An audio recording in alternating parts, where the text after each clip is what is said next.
اعوذ باللہ من الشیطان الرجیم بسم اللہ الرحمن الرحیم۔ السلام علیکم سامعین حضرات، کل سماعت کیے تھے والمحسنات کا صفحہ نمبر 161 اور انشاءاللہ سماعت کریں گے صفحہ نمبر 162۔ ایک بار درود پاک پڑھ لو۔ اللہم صلی علی سیدنا شفیعنا نبینا و حبیبنا مولانا محمد بارک وسلم، صلاۃ و سلام علیکہ سیدی یا رسول اللہ صلی اللہ تعالی علیہ وسلم۔ بسم اللہ الرحمن الرحیم، اللہ کے نام سے شروع جو نہایت مہربان رحیم والا۔ آگے اللہ تعالیٰ ارشاد فرماتا ہے وَمَا ذَا عَلَيْهِمْ لَوْ آمَنُوا بِاللَّهِ وَالْيَوْمِ الْآخِرِ وَأَنفَقُوا مِمَّا رَزَقَهُمُ اللَّهُ وَكَانَ اللَّهُ بِهِمْ عَلِيمًا۔ اور ان کا کیا نقصان تھا اگر ایمان لاتے اللہ اور قیامت پر اور اللہ کے دیے میں سے اس کی راہ میں خرچ کرتے، اور اللہ ان کو جانتا ہے۔ آگے اللہ تعالیٰ ارشاد فرماتا ہے ان اللہ لا یظلم مثقال ذرۃ وَإِن تَكُ حَسَنَةً يُضَاعِفْهَا وَيُؤْتِ مِن لَّدُنْهُ أَجْرًا عَظِيمًا۔ اللہ ایک ذرہ بھر ظلم نہیں فرماتا، اور اگر کوئی نیکی ہو تو اسے دگنی کرتا اور اپنے پاس سے بڑا ثواب دیتا ہے۔ آگے اللہ تعالیٰ ارشاد فرماتا ہے فَكَيْفَ إِذَا جِئْنَا مِن كُلِّ أُمَّةٍ بِشَهِيدٍ وَجِئْنَا بِكَ عَلَى هَؤُلَاءِ شَهِيدًا۔ تو کیسی ہوگی جب ہم ہر امت سے ایک گواہ لائیں، اور اے محبوب تمہیں ان سب پر گواہ و نگہبان بنا کر لائیں۔ آگے اللہ تعالیٰ ارشاد فرماتا ہے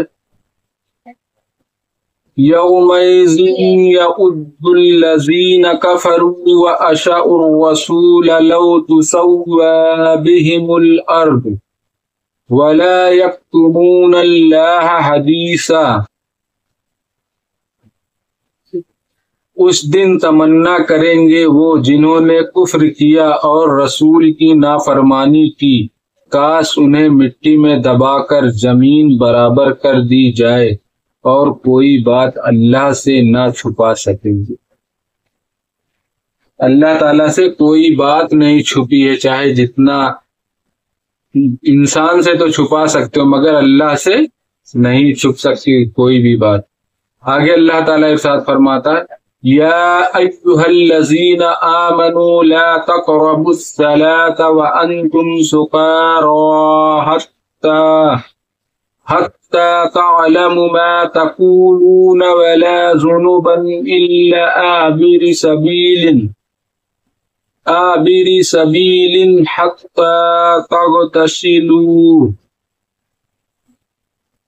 اے ایمان والو، نشے کی حالت میں نماز کے پاس نہ جاؤ جب تک اتنا ہوش نہ ہو کہ جو کہو اسے سمجھو، اور نہ ناپاکی کی حالت میں بے نہائے مگر مسافری میں۔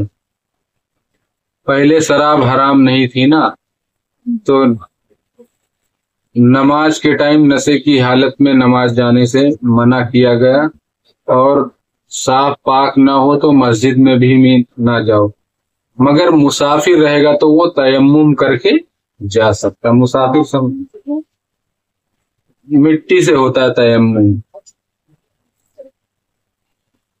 شان نزول دنیا و آخرت میں، دنیا میں تو اس طرح کی وہ شیطانی کام کر کے اس کو خوش کرتا رہا، اور آخرت میں اس طرح کی ہر کافر ایک شیطان کے ساتھ آتشی جنجیر میں جکڑا ہوا ہوگا۔ ہر کافر ہر ایک شیطان کے ساتھ وہ آگ کی وہ جنجیر رہے گی، اسی میں جکڑ کے لے کے جاتا رہے گا جو کافر رہے گا۔ کیونکہ ابھی تو شیطان کو خوش کرنے کے لیے لوگ سب کام کر رہے ہیں. اس میں سراسر ان کا نفع ہی تھا. اگر مومن رہتے، مسلمان رہتے تو ان کا نفع ہی رہتا.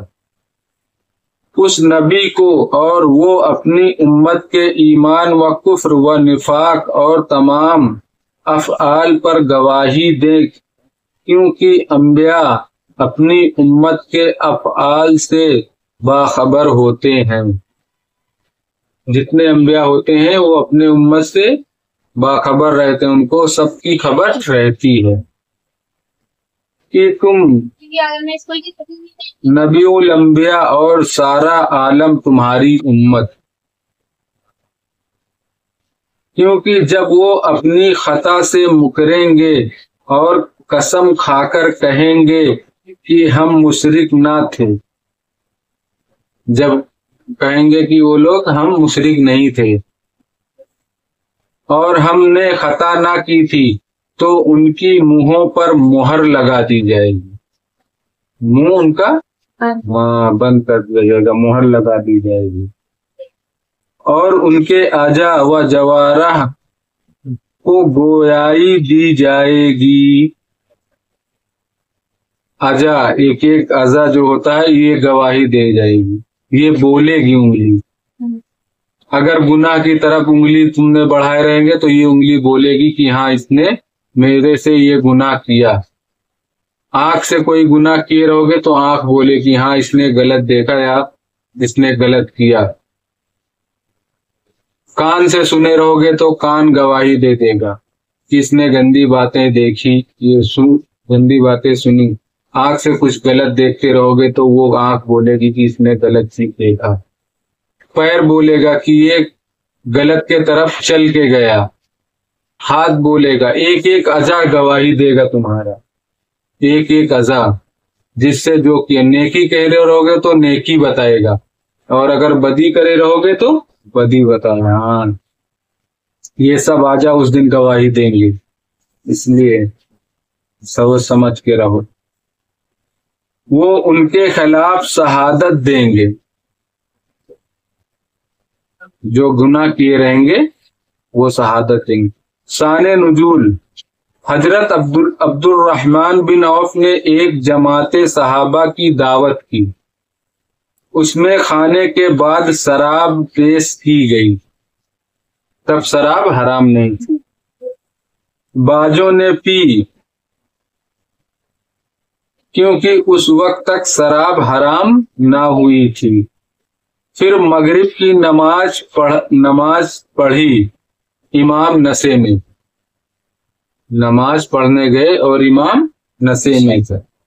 تو یہ سورہ کلیہ ایہل کو کیسے پڑھے؟ کلیہ ایہل کافرون اعبدوا ما تعبدون وانتم عابدون ما اعبد. اتنا ہی پڑھ کے رکوع میں چلے گئے. ہاں مطلب نشے میں تھے تو ان کو پتہ نہیں چلا کیا پڑھ رہے ہیں. پڑھ گئے اور دونوں جگہ لا ترک کر دیا. آگے کا بھی ترک کر دیا اور پیچھے کا بھی ترک کر دیا. اور نشے میں خبر نہ ہوئی، نشے میں تھے تو پتہ ہی نہیں چلا. اور معنی فاسد ہو گئے. اس کے جو معنی ہوتے ہیں، کیونکہ کوئی بھی آیت اگر تم ادھر کا ادھر پڑھ دو گے تو اس کا معنی چینج ہو جاتا ہے. ہاں یہ بھی دھیان دے کے کبھی بھی پڑھو تو اس کو دیکھ کے زیر زبر سب، نہیں تو اس کے معنی چینج ہو جاتے ہیں تو گناہ بھی پڑھنے گی. معنی فاسد ہو گئے. اس پر یہ آیت نازل ہوئی اور انہیں نشے کی حالت میں نماز پڑھنے سے منع فرما دیا گیا.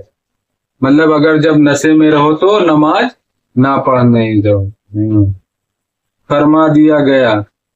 تو مسلمانوں نے نماز کے اوقات میں شراب ترک کر دی. پھر جب نماز کا وقت ہوتا تھا اس سے پہلے وہ شراب پینا بند کر دیتے تھے. اس ٹائم میں شراب نہیں پیتے. اس کے بعد شراب بالکل حرام کر دی گئی. اس کے بعد شراب کو ایک دم ہی حرام کر دیا کہ شراب حرام ہے، شراب نہیں پینا۔ مسئلہ اس آیت سے ثابت ہوا کہ آدمی نشے کی حالت میں کلمہ کفر زبان پر لانے سے کافر نہیں ہوتا۔ اگر وہ نشے کی حالت میں ہے اور کچھ بھی غلط بول گیا اسلام کے بارے میں، دین کے بارے میں، تو اس کو ہوش ہی نہیں تھا، تو ایسے میں وہ کافر نہیں ہوئے گا، کیونکہ وہ جو کہہ رہا ہے وہ خود نہیں سمجھ رہا ہے۔ کیونکہ یہ آیت پڑھے نا تو نہیں تو یہاں آگے کا چھوڑ دیے، پیچھے کا چھوڑ دیے تو معنی فاسد ہو گیا تو کافر ہو جاتے ہو۔ اس لیے کہ قل یا ایھا الکافرون میں دونوں جگہ لا ترک کفر ہے، آگے اور پیچھے کا چھوڑ کے بیچ سے پڑھ دو تو معنی فاسد ہو گیا، تو ایسے پہ کفر کا فتویٰ لگ جاتا۔ مگر آپ صلی اللہ علیہ وسلم نے یہ فتویٰ نہیں دیا کہ کفر نہیں ہے، لیکن اس حالت میں حضور نے اس پر کفر کا حکم نہ فرمایا، کیونکہ وہ لوگ نشے کی حالت میں تھے تو ان کو پتہ ہی نہیں چلا، بلکہ قرآن پاک میں ان کو یا ایھا الذین آمنوا سے یا ایھا الذین آمنوا سے خطاب فرمایا گیا۔ یا ایھا الناس الگ ہو جاتا ہے اور یا ایھا الذین آمنوا الگ، مومنوں کے لیے ہی یہ آتا ہے یا ایھا الذین آمنوا۔ جبکہ پانی نہ پاؤ تیمم کر لو، جہاں پانی نہ ہو وہاں تیمم، ایسے ہوتا ہے، ایسے پھر ایسے مٹی رہتی ہے نا، ایسے پورا ہاتھ پھر ایسے پورا پھر جسم پہ ایسے، اس کو تیمم بولتے ہیں۔ اشرف بھائی سے اس کا مسئلہ پوچھو گے تو وہ بتائیں گے تیمم کا۔ مصاحب مطلب دوست، ساتھی۔ صدق اللہ العظیم۔ باقی انشاءاللہ کل سماعت کریں گے، صفحہ نمبر 163۔ بسم اللہ الرحمن الرحیم، صلی اللہ علیہ نبی الامی وآلہ صلی اللہ علیہ وسلم۔ صلاۃ و سلام علیک سیدی یا رسول اللہ صلی اللہ تعالی علیہ وسلم۔ یا اللہ یا رحمان یا رحیم یا مالک القدوس، یا اللہ ہم نے جو قرآن پاک کی تلاوت کی اس کا پڑھنا سننا قبول عطا فرما۔ یا اللہ اس کے پڑھنے میں کسی قسم کی غلطی، گستاخی، بے ادبی ہو، اپنے رحم و کرم سے معاف عطا فرما، اور ہم سب کو صحیح پڑھنے کی توفیق عطا فرما۔ یا اللہ ہم سب تیری بارگاہ میں توبہ کرتے ہیں۔ استغفر اللہ ربی من کل ذنب واتوب الیہ، استغفر اللہ ربی من کل ذنب واتوب الیہ، استغفر اللہ ربی من کل ذنب واتوب الیہ۔ سبحانک ذی العزۃ عما یصفون وسلام علی المرسلین والحمد للہ رب العالمین۔ لا الہ الا اللہ محمد الرسول اللہ صلی اللہ تعالی علیہ وسلم۔ السلام علیکم رحمۃ اللہ تعالی وبرکاتہ۔